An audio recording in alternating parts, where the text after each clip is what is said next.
that early April morning at an air base in Colorado. 40 flying fortresses line the apron. 4,000 men march out for a final inspection. They've trained long and hard for these ships, the 400 men who fly them, and the 3,600 who work to keep them flying. Now the 351st Bombardment Group is ready. By the dawn's early light, it assembles for overseas combat. You're on your way, Joe. This is it. With his staff, Colonel William A. Hatchett, Jr. looks over his 4 squadrons. You feel the old man is proud of you. He finds no fault with you today, nor you with him. You'd fly his wing to hell and gone. Sergeant Philip J. Halls, top turret gunner from Springfield, Missouri. He feels that way. So does his pal Kenny, Sergeant Kenneth L. Halls, ball turret gunner from Perkins, Oklahoma. Related? No. They think they might have been several generations ago back in Germany, but now, just 2 guys with the same uncle, Sam. Meet their pilot, Lieutenant Theodore Argyropoulos of Redding, California. Argy's brother is in the Air Corps, too. Their dad was born in Greece. Yes, the Greeks have a word for it. Fight. Their bombardier, Lieutenant Daniel F. Stevens of Chicago. He can bat 1,000 with a Norton bomb sight. Sergeant Paul J. Posty, ball turret gunner. His dad came from Italy. Paul was formerly a pastry cook. He's got 1 brother in the Navy. Another, a Marine, missing in action. Here's Sergeant Tim Tutchin, tail gunner from Mariana Lake, New Mexico. On the reservation, they named him Aki. That means boy in Navajo. Uncle Sam's boy, too. A few last-minute instructions, and we're off. The compass points northeast. Take another look down there. That's your part of the earth. Out of that desert, those mountains, those fields has grown the American way of life. What you're fighting for. You remember the Colonel's quiet words? Men, the enemy has asked for it. Let him have it. Seek no quarter, nor give any beyond reason. Be firm, be just, and Godspeed you all. 8.5 hours out of Newfoundland, another sunrise. It's rising out of the red of battle, this sun. But 40 more P-17s, 3 minutes apart, have roared across the Atlantic night. The Irish coast looks up to say, top of the morning. And a lake in the Ulster Highlands gives the navigator a checkpoint.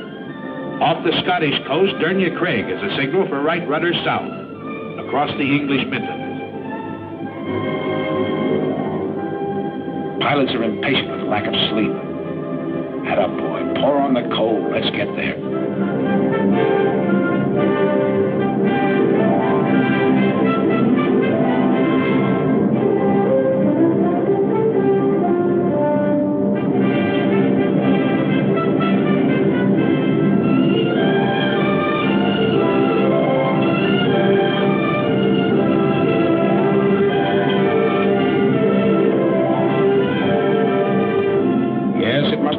Different when the wings carried swastikas instead of these big white stars.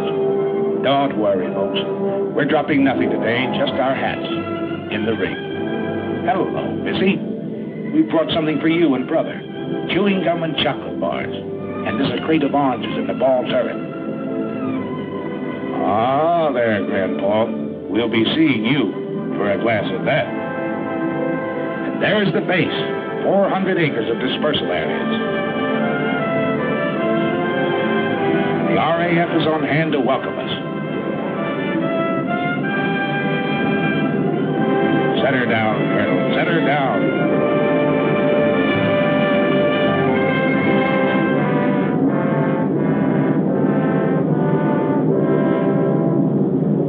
The 351st becomes part of the 8th Air Force. We've reached the battlefront. The combat crews move into English barracks. They give them those simple, quiet names for which Americans are famous.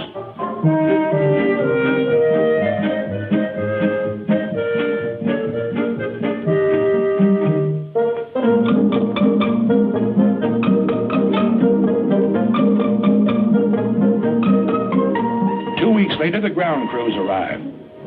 Hiya, Gus. Great boat trip, huh? Only 7 days and without any escort, too, See any submarines? Oh, 100 of them, huh? Well, I guess you want to know, Gus. They tell me you was hanging over the rail all the way.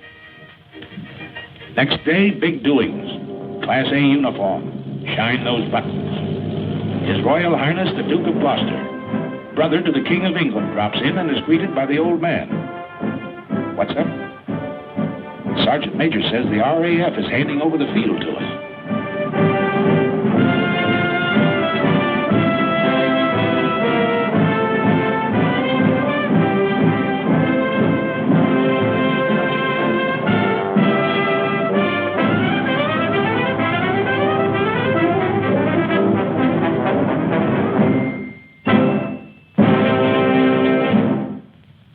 On behalf of the Air Ministry, I hand over this aerodrome complete with buildings and equipment for your safekeeping.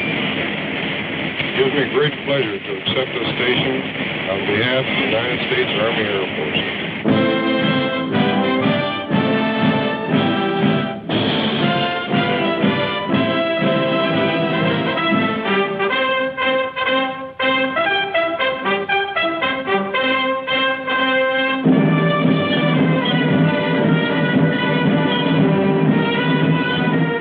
RAF, if we can fit your boots, we'll walk it straight, brother.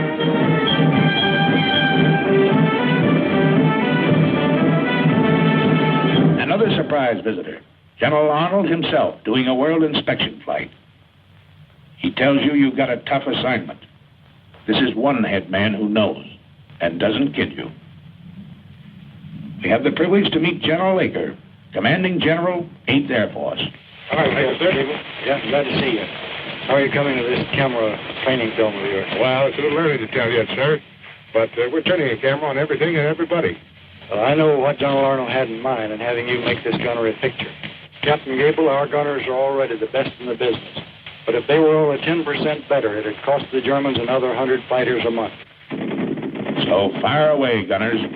Plenty more practice before that first mission. His sleeve is a forked wolf. Track him. If you don't, he might get you, and you might have to bail out.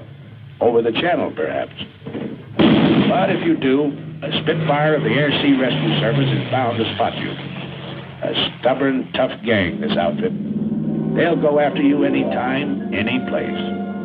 They picked up men 3 miles off the French coast with Heine defense batteries screaming, "No, you don't." Their answer is always, "Sorry, old boy, we will."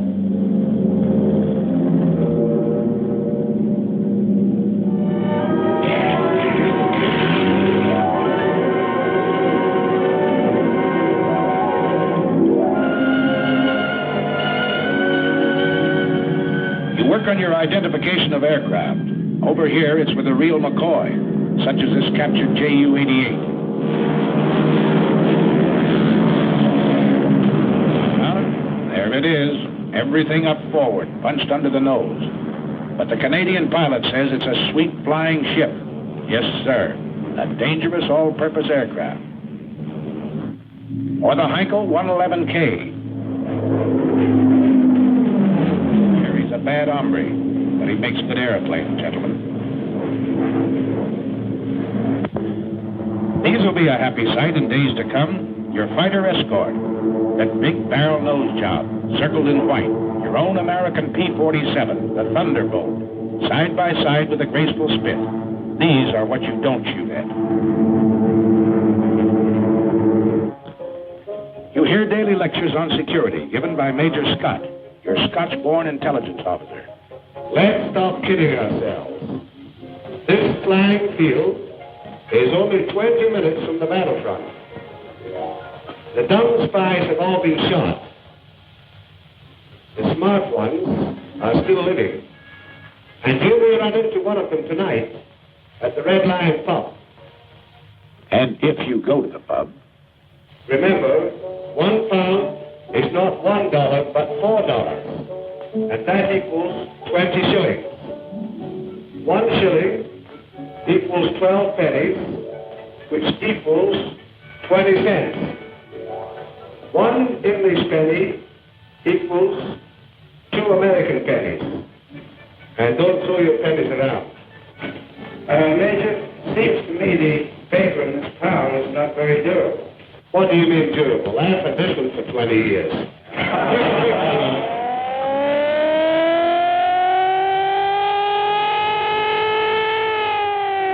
What is it, Fred? What is it? One of those bitter lessons you learn in training. Flying close formation in rough air at low altitude is no good, gentlemen. Save that for high altitude when you're headed for the target.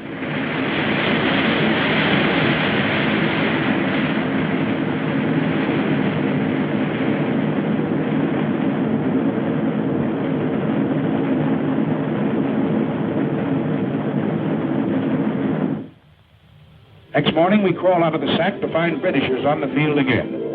Big Halifax bombers that had blasted Berlin during the night. Their own field was closed in by weather, so they dropped in on us for breakfast. Say, Percy, how's the yak over there? Rough? Oh, not half bad, Yank. Well, cheerio, lads. Thanks for the ham and eggs. So long, Percy, old boy. We'll be finding out for ourselves one of these days.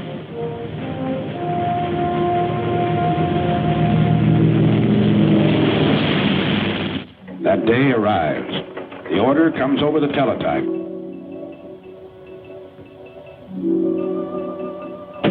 The communications clerk carries it to Colonel Milton, operations officer. To Colonel Burns, deputy commander. The old man is on the phone. Then in the briefing room.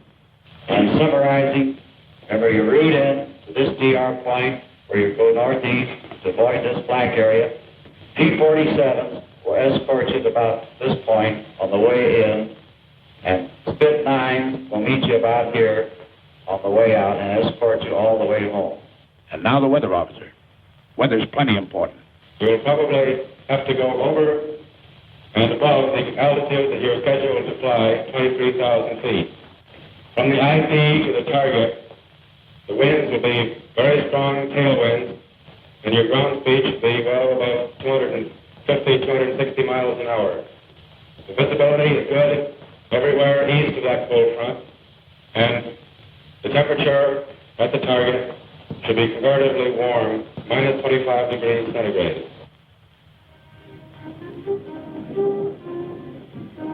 Today is your baptism of fire. If Lieutenant Argyropoulos ever felt responsibility, he feels it now. In the armament shop, his crew is picking up their guns. Now remember, fellas, don't let them get too close trying for a sure kill. The main job is to bring these airplanes back. Got plenty of ammunition. Keep them out there at long range. Oh, we know. They've given you an easy hop. Only 3.5 hours in and out. What they call a milk run. But you'll remember this first mission. You don't admit it now. You wouldn't show it for the world. But later you find out everybody else felt the same way you did. Flash order from Wing headquarters. Wing wants 3 more ships added to the high group. 3 more bomb bays have to be loaded. Got to step on it. Positions in the formation change.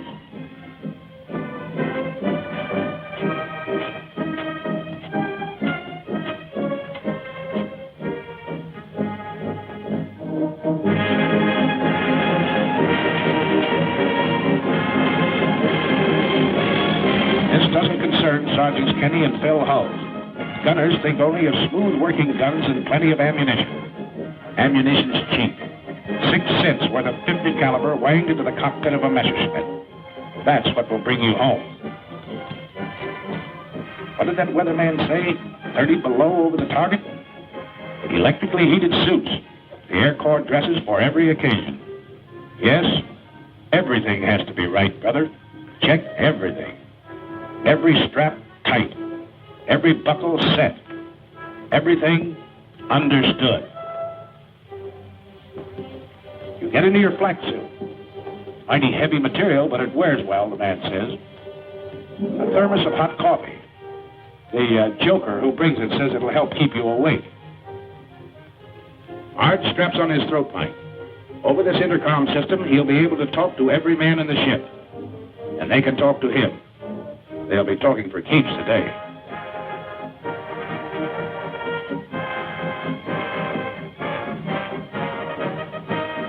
Well, that flare from the tower ought to be along any minute now. There it is. Start engines. Colonel's already been on missions with seasoned outfits. Today, he leads you on your first.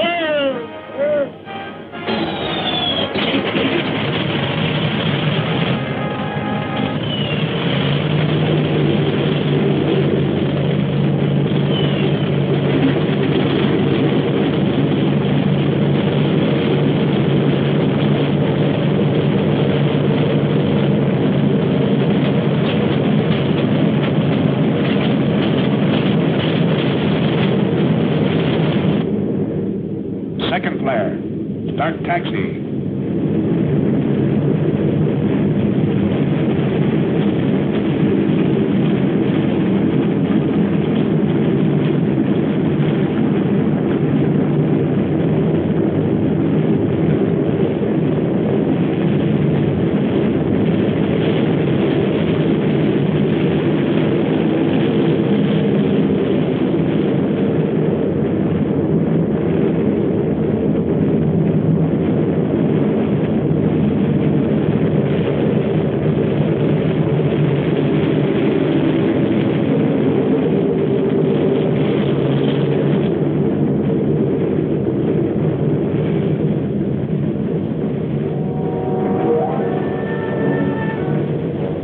Punch wing to wing at the start of the runway. Easy now, slow. You'll cut somebody's tail off. Rev her up, but ride those brakes hard, Red. Roger. You keep your eye on the tower. Take off. The old man leans full on his throttle. At 15-second intervals, you follow.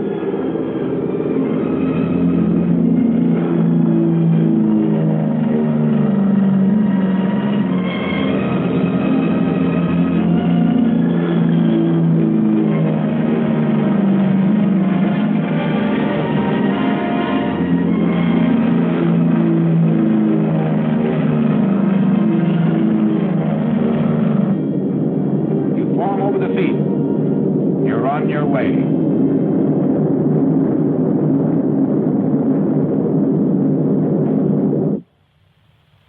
The rest of the outfit sits down to wait.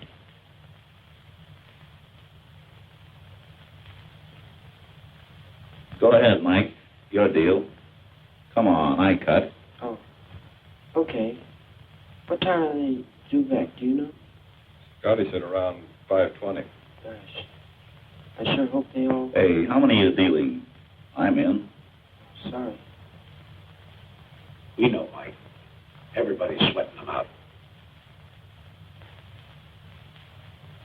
You mean what's coming over those trees, Major? No, that's not them. Just a flock of crows. I was a truck driver on Canal Street, but I never felt like this before. I ride the ambulances. I got a big casual. You know, carefree and easy, like the doc. Listen, wise guys, talk to us. The ground crew for each ship. We'll tell you how to feel. Okay, here they are. 1, 2, 3, 4, 5, 6, 7, 8, 9, 10, 13, 14. That's the stuff. 17, 18, 19, 20. Here's the old man and Jenny.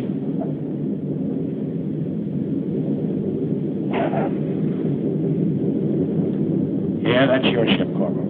You can uncross those fingers now. 627. That's Joe Frischholz. A little hot, Joe, but you're a hot pilot.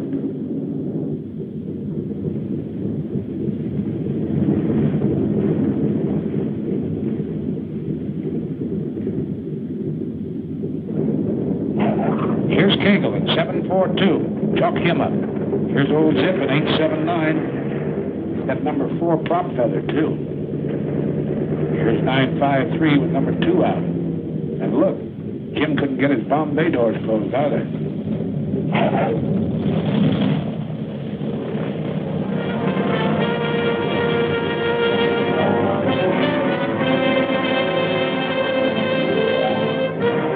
Oh, the old OK sign, huh, Sergeant? Must have laid him right on the nose. Yeah, Oldie says he saw him land right on the MPI. Nice bombing, Steve. That's from me, Pete Provenzale, your navigator. Okay, Phil, chalk up number 1. Nice driving, Captain Arch. You sure know your evasive action.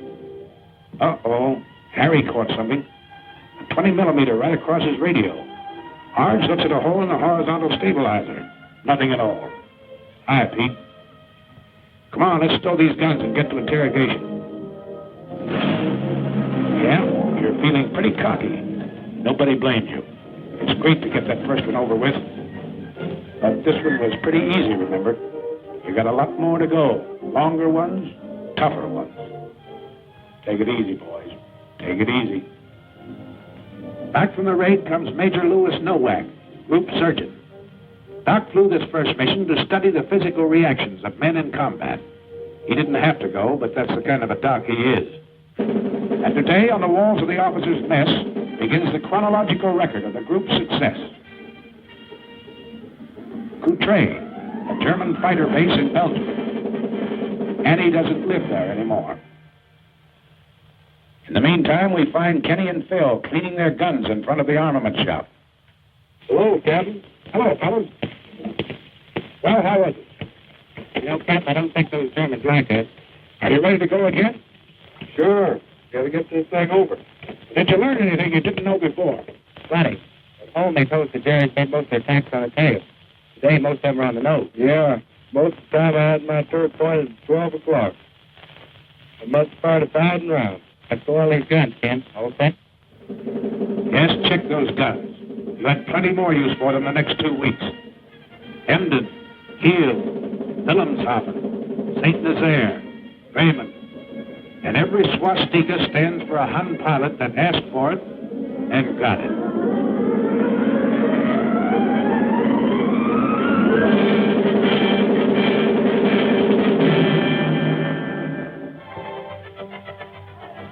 Came days when enemy targets were hidden by weather.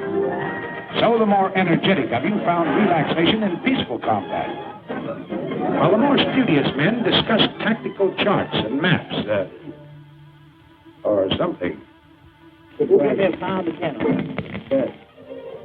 the more cultured of the group, like Kenny and Phil, went into the nearby villages to visit the quaint old cathedrals, churches and shops in the English countryside surrounding us. Or on days when they were confined near the base, the old cathedrals and shops would come out to see them.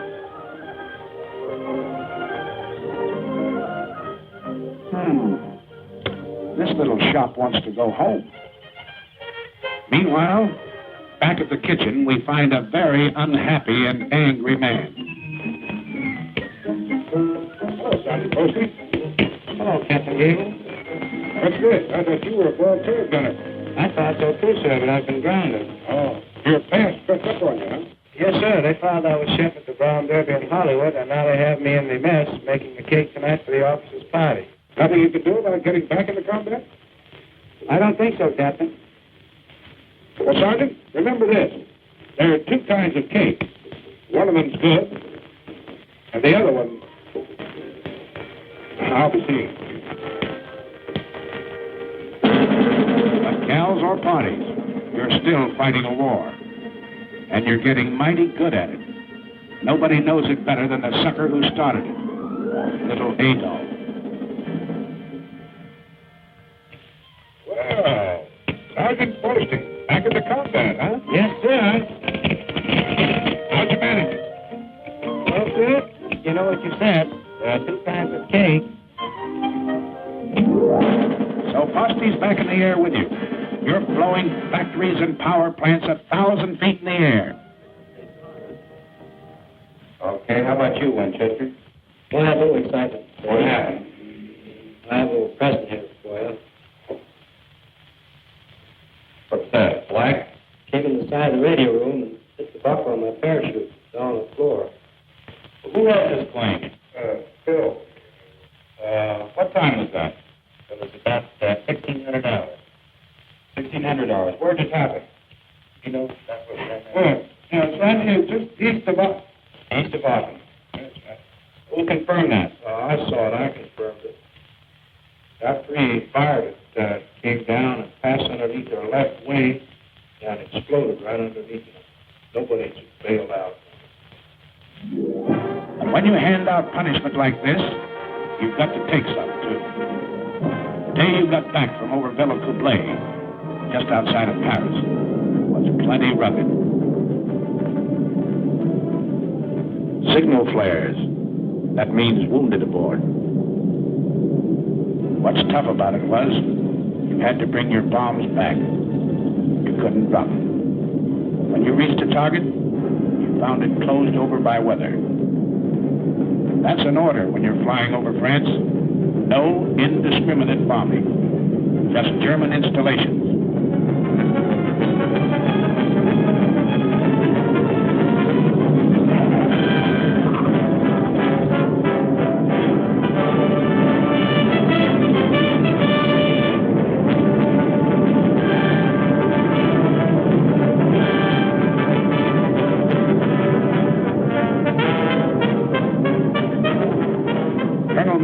Led the raid is a tired, sick guy this day, and nobody blames him. He had to fight his way 3 hours in, 3 hours out, under constant attack by over 200 Messerschmitts and Focke-Wulfs. He lost men, he lost ships, and couldn't strike his blow. That's rough. Here's Peter Provenzali. Remember him? Argus navigator? Today he got a 20 millimeter through the leg.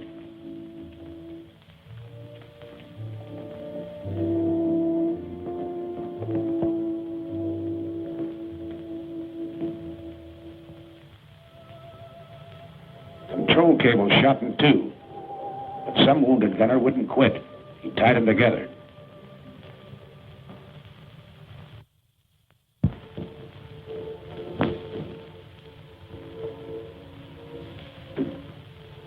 There. Both waist gunners, huh? The docs are working on them now. One's pretty bad.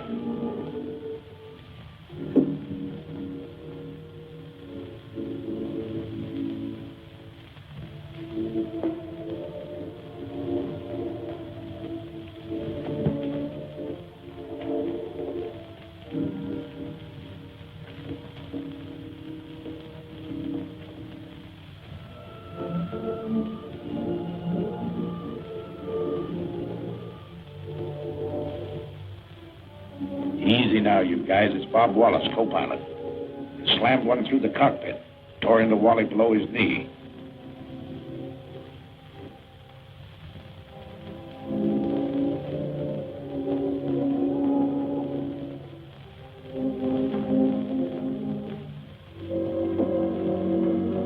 Bulletproof glass. Well, Sergeant, guess you live right. Yes, the bombardiers with their first aid kits had plenty of work today, crawling back through the bomb bays, trying to keep a steady hand in the rough going.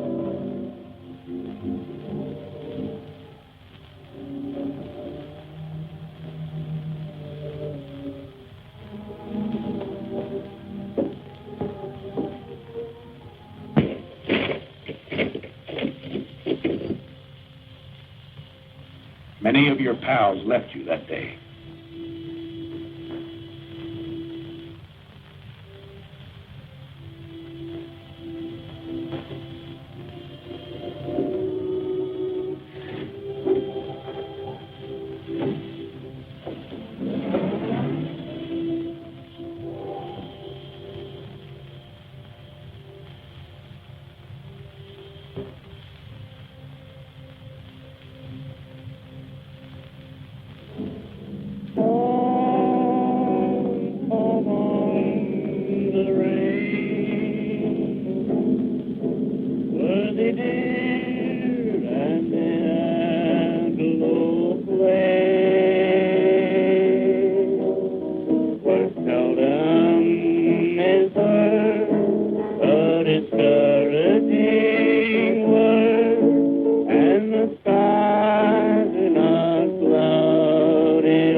another loading.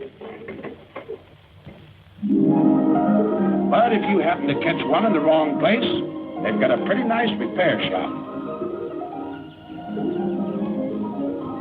Ever see a sergeant flip a tulip in a lieutenant's face? Well, you just did.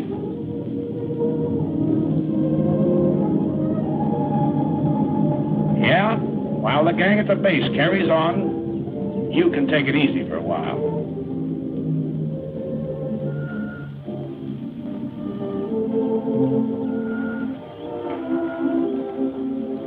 How they fighting, Sarge? Nice fat fight, This one's been stretched a little. We drop in on Lieutenant Bob Wallace to see how he's doing. How you feeling? Great. I'll be out of here in a couple of weeks. Oh, Miss O'Neill, it's Captain Gable. How do you do, Captain Gable? How do you do, Miss O'Neill? Wally, I never got a chance to ask you. Tell me just what happened when you got hit. Well, we'd left the target and we were on our way home. We got to the post and we had our guns stowed away. A couple of FWs snuck up on us and gave us a good burst. Oh, I see. You had your guns stowed away, eh? That's right. That was a little early, wasn't it? It certainly was. It's not a very good idea to relax over here until you get back to your own base. Is that right? That's right. Well, go ahead. Then what happened? Well, after I got hit, I climbed down out of the pilot's compartment and got the top turret gunner to help me down into Bombay. He gave me some first aid, put the tourniquet on my leg, and took a good job of it. Oh, that's fine. I guess you think it's a good idea for these combat crews to have first aid training then, is that right? I sure do. Yeah. So, Wally, what do you think of the B-17s? Your instruments, your guns, and all the rest of the equipment they're giving you to fight this war with? The best equipment in the world. That's good. Say, I hear you got your Purple Heart, too. Yes, Colonel Kendall was in the other day and gave it to me. I was more nervous than when those FWs were diving on it. Well, outside of that, are they treating you all right around here? Did you hear that, Miss O'Neill? Wally's doing okay. Back at the base, they repair your ships, too. The busiest legs in the outfit belong to Major Ace Aiken, the S-4. This airplane's got to fly in the morning. It's going to be ready? Well, Major, I don't know, sir. Well, let's have no ceremony. Let's get the fans turning. Keep the fans turning. The slogan of the ground crew. They work hard, these boys. They work 90 hours straight without sleep. But your ship is their baby, and she's got to fly. And if you need to repair a few thoughts, Sunday's always a nice day for it, if there's no raid scheduled.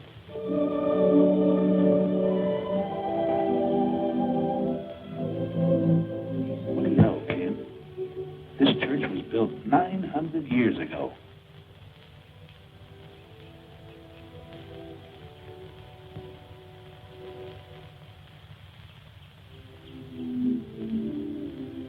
Over at the hospital, Father O'Connor celebrates the Mass.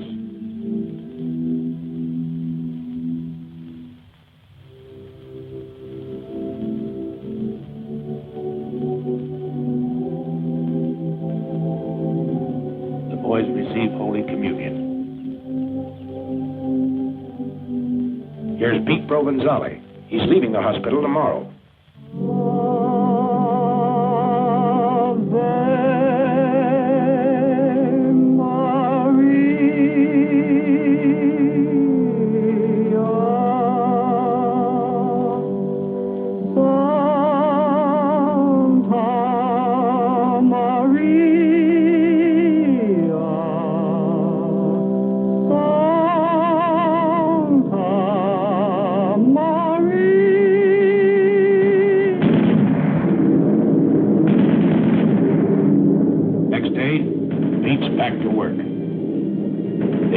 Back to work. The 351st is still flying, Adolf.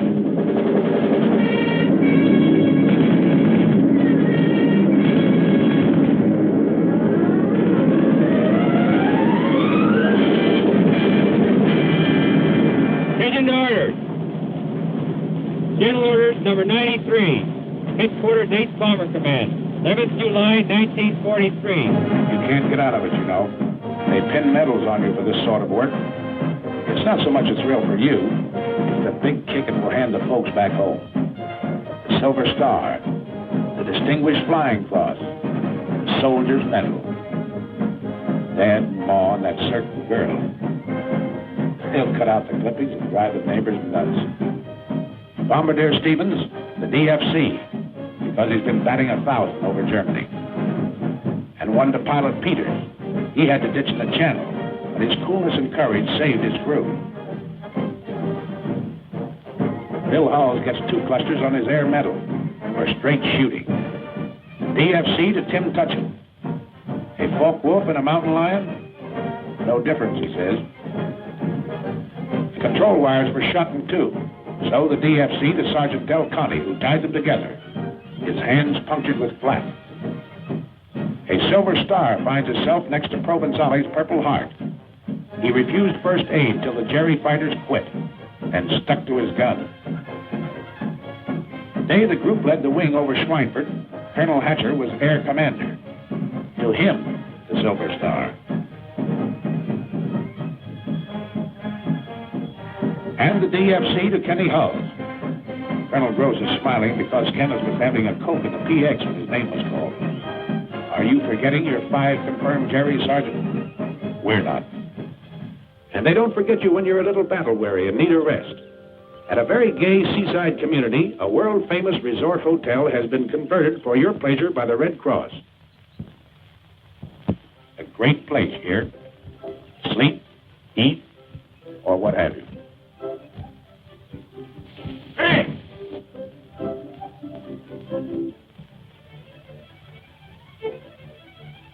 Not on your life, Clark. None of that here. Oh, but look, Art, just a few shots. Oh, we're here for a rest. Right, you guys? Right. All right, then how's this? I'll follow him around with a silent camera for 1 day. Don't have to say a word.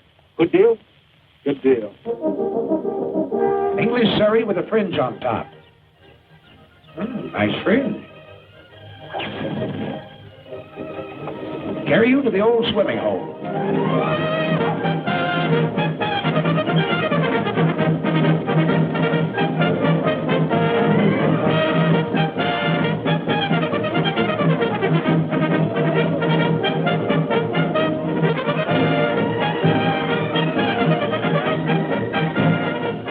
Let down your flaps. Slide in.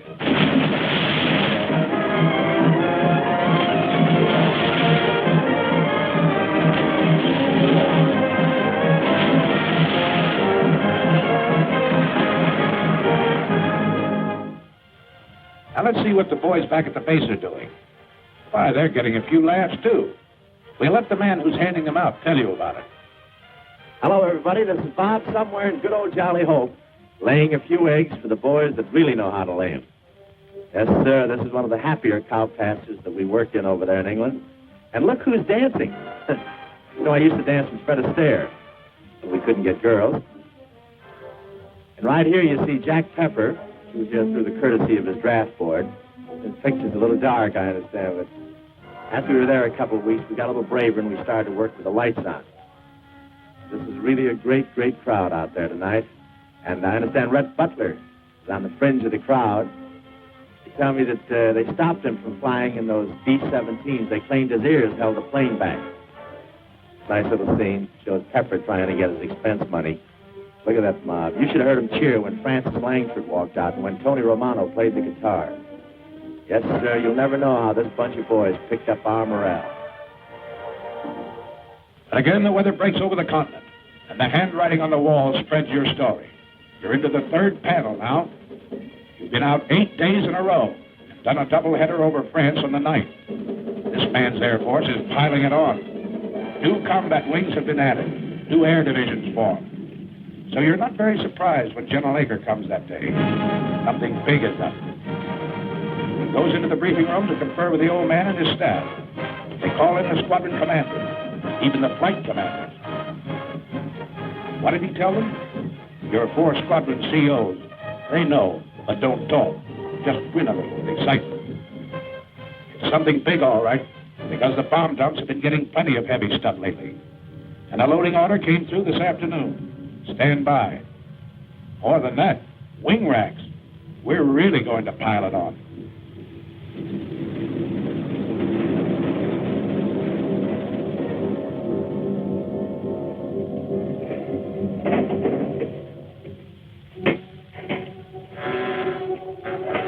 And that night, as as always, when you know a real dilly is coming up, you're a little restless. Out in the dispersals, you hear them winding up those engines.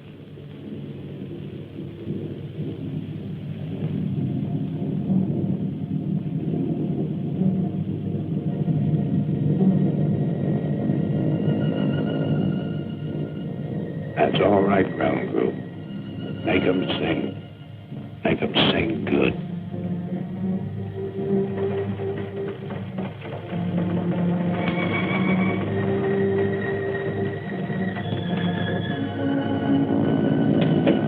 All right, you guys.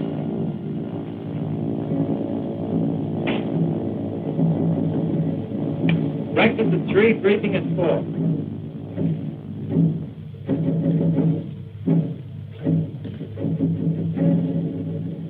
Okay, man.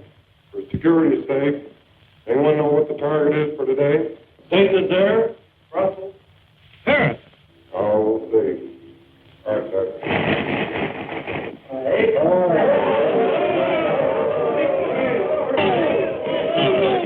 Frequency, Deutsch. This is the longest penetration for this group. We've got an A+ target over here. We've got to get it. Okay, gentlemen. Stations are at 5:05.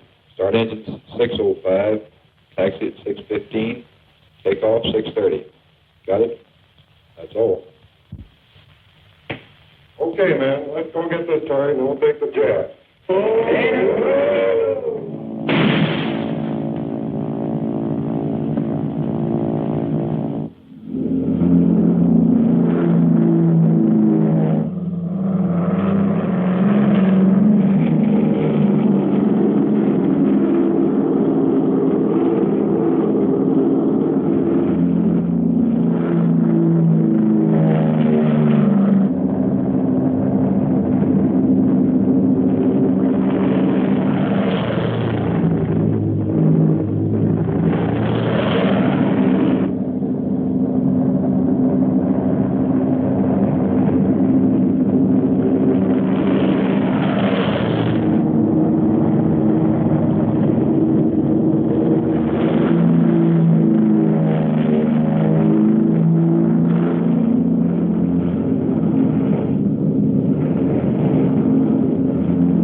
Check in your station.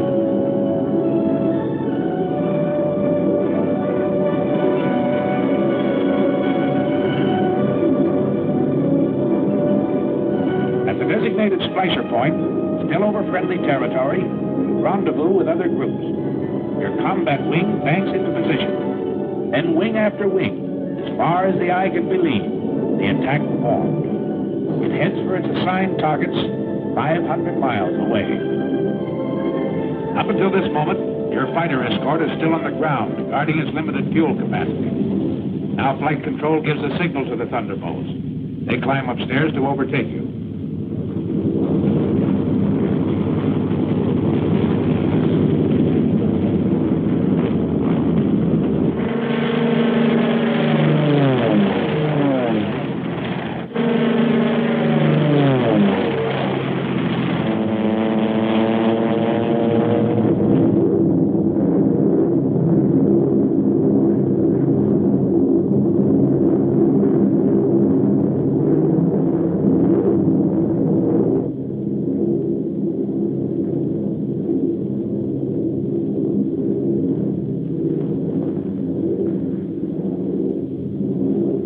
Fighters, 3 o'clock low.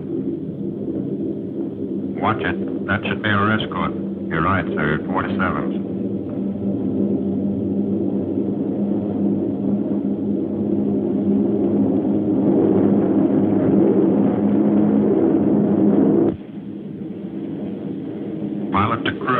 pilot to crew, over enemy coast. On the ball, you guys.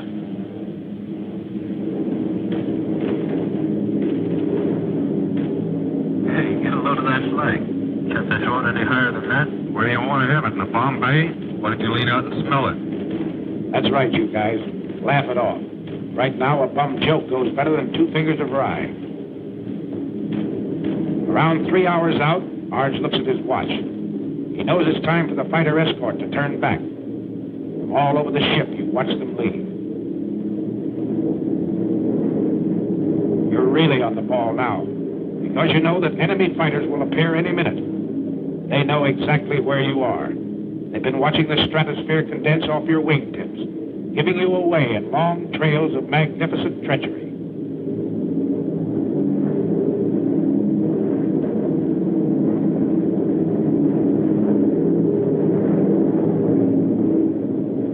Okay, here they are. 9 o'clock high, enemy fighters.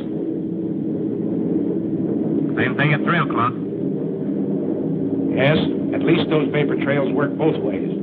Arch watches the enemy formations as they parallel your course. Seems obvious. They're staying out of range, going out ahead to turn in for a frontal attack high. All turrets swing about to help guard the rear.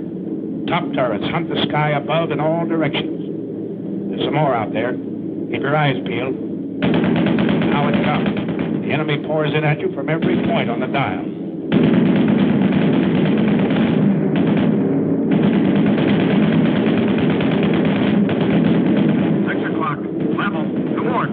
Watch it.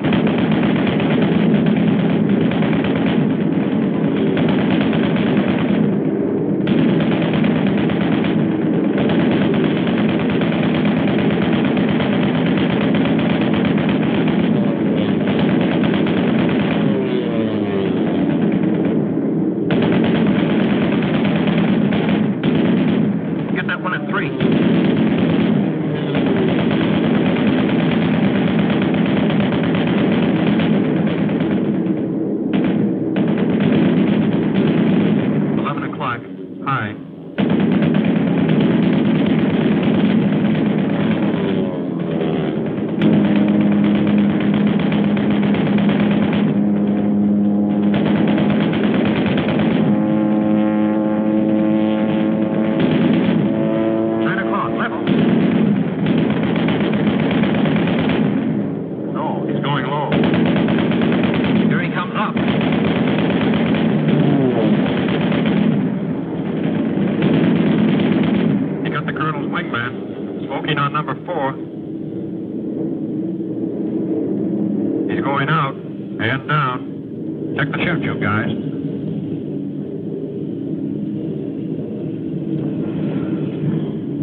One shot out of the tail. 2 out of the waist. Another 2 points out of the nose. There's 2 more. Pilot the tail. Pilot the tail. Let me know how they're doing back there. Roger. Fighter, 6 o'clock. Coming through.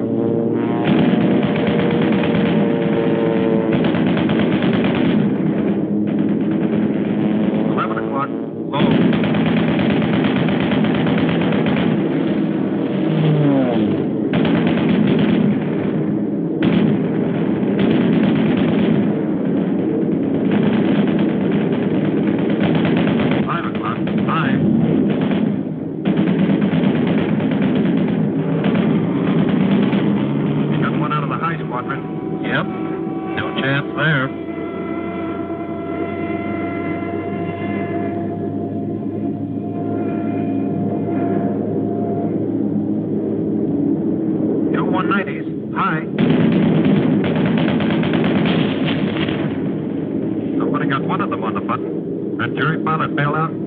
Walking away from it.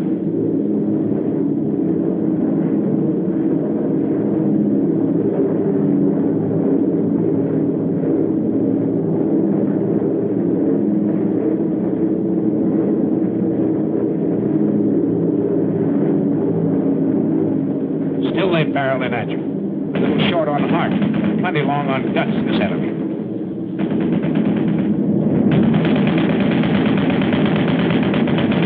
Another 17 hit. And again, you have to close the gap in the formation.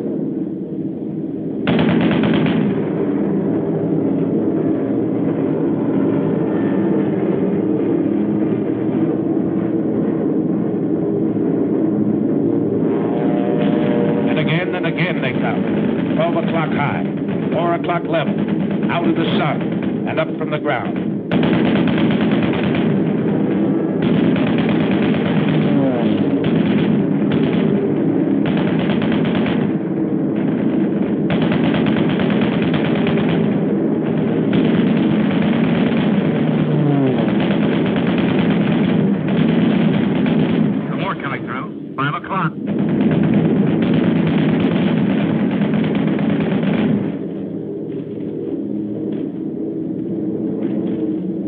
Crossing another flak area. It's heavier this time, so black and thick you can almost hear it, and it's more effective.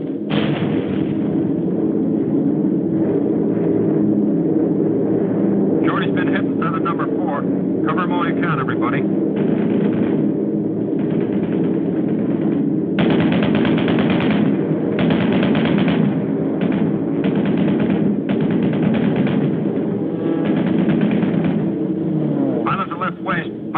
There's another one working Shorty over. Can you help him? No can do, sir. Out of range.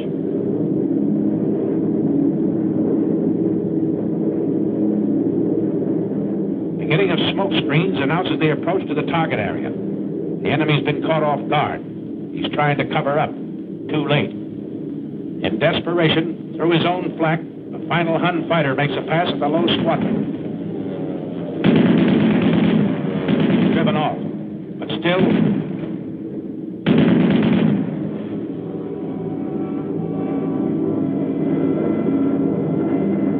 and a fighter or flak get that ship? Flank, I think.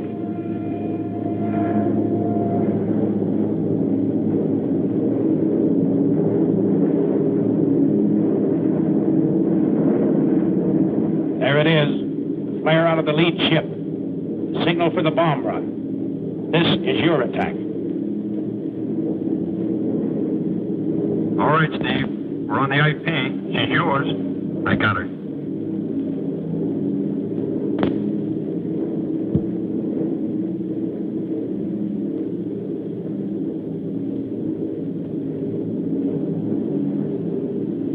Bombay doors open.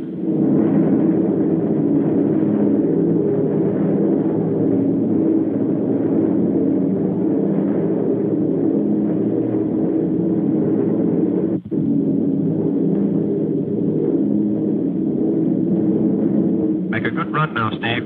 I'm on it. Yes, make it count, bombardiers. They build these ships around you. Bombs away.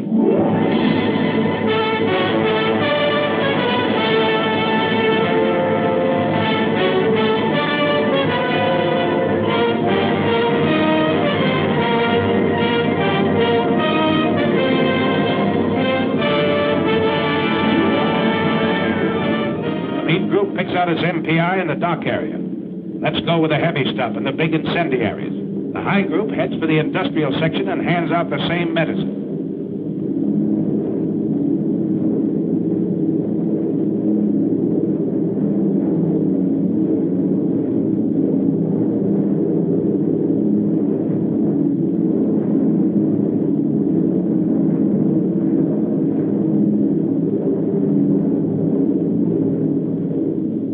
Group turns for the adjacent airdrome. It blasts the field, the hangars, and repair shops with hundreds of deadly anti-personnel bombs.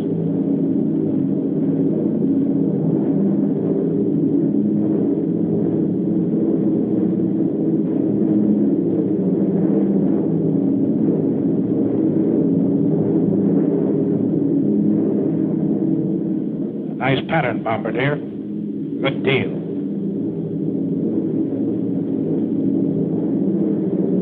Can't hear what's going on down there, 5 miles below you. But marshalling yards and chemical tanks, ships and warehouses, spare engines and ball bearing factories are disintegrating in molten chaos.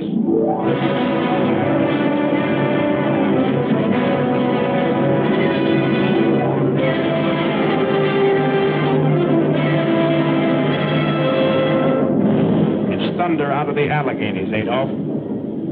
You said Americans were soft and decadent? Well, here's a red, white, and blue headache that'll help you change your mind.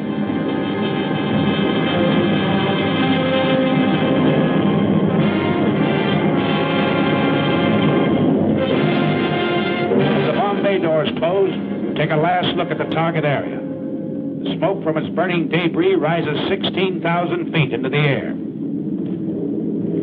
More flak. The aim's still good down there.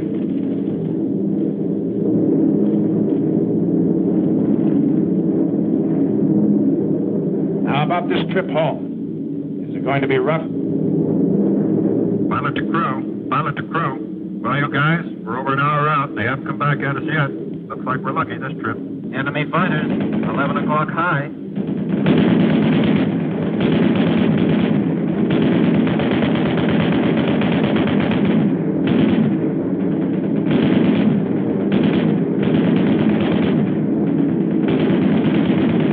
Another 1 o'clock high.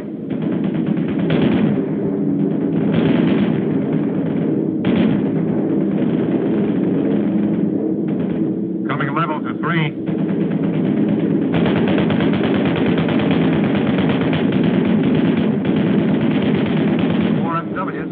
High. They don't want it.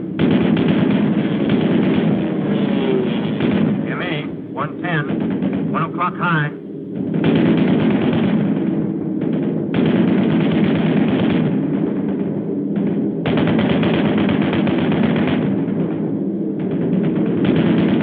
ME at 2 o'clock.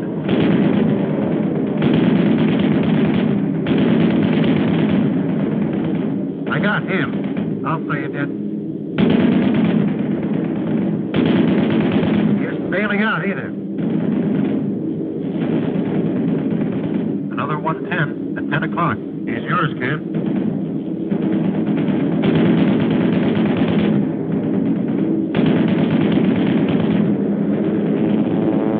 There he goes. Here's the pigeon. Stoffel commanders throw their pilots into formation with suicide orders. That's what they get. Formation is tighter than ever. You're not sparing ammunition. You're knocking them down like mallets. One more.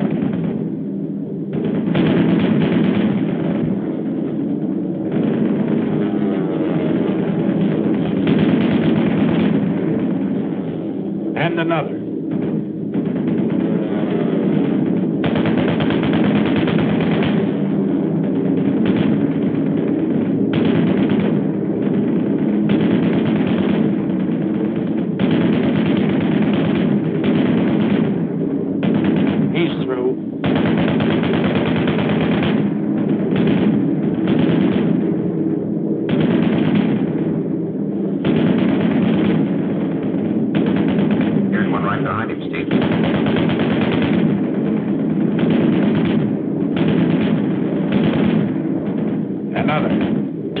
For the boys up forward.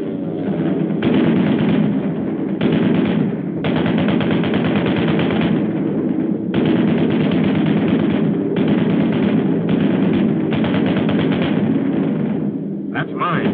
You see him, kid? Sure do. I'll confirm him all right.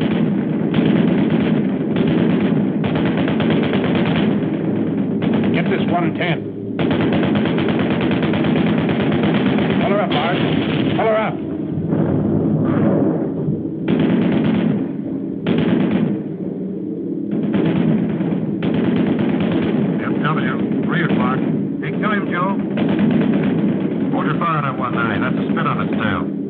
Yeah, our fighter cover's got here.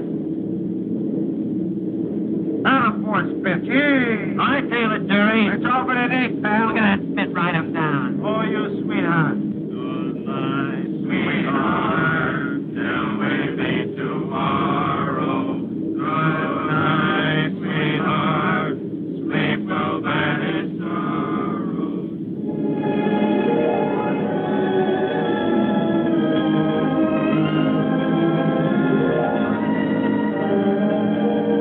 Shadow on the undercast. The pilot's rainbow. Mission's end, but not the end of the battle. Fighting men from Maine to California still have a long, tough rainbow to travel. But they're looking the enemy right between his eyes. They're fighting him the American way, their American way of life. Enemy of America, look at these men. They're not going to lose, brother.